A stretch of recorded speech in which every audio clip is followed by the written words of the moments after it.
Well, now the Kenya presidential election is just 1 week away on August 9th, and the race is extremely tight.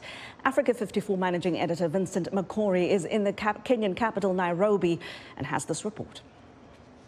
The Kenyan elections are taking place in about 1 week from now.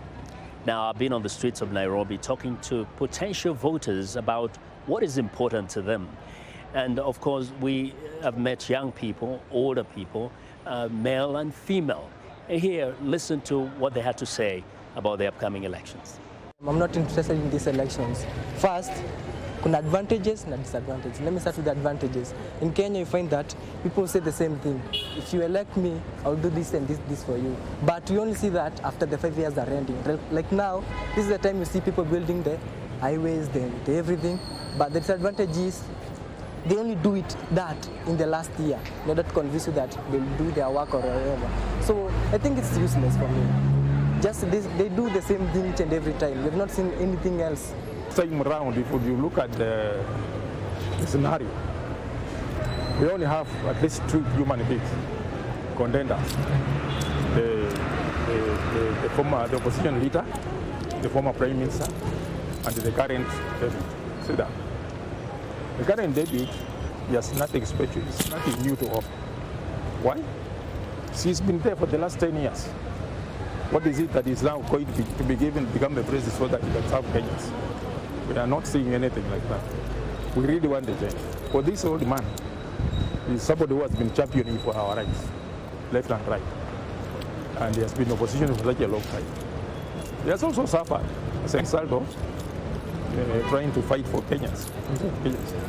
Now we work to reward it. I don't feel like we are benefiting from this election.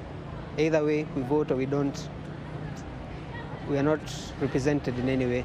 Even when you hear the news, you hear them talking, you hear the politicians, there's nothing much that is helping us. It's mostly propaganda. So I don't think I'll be participating. You see, the leaders we have in Kenya, they don't accept the outcome of the election.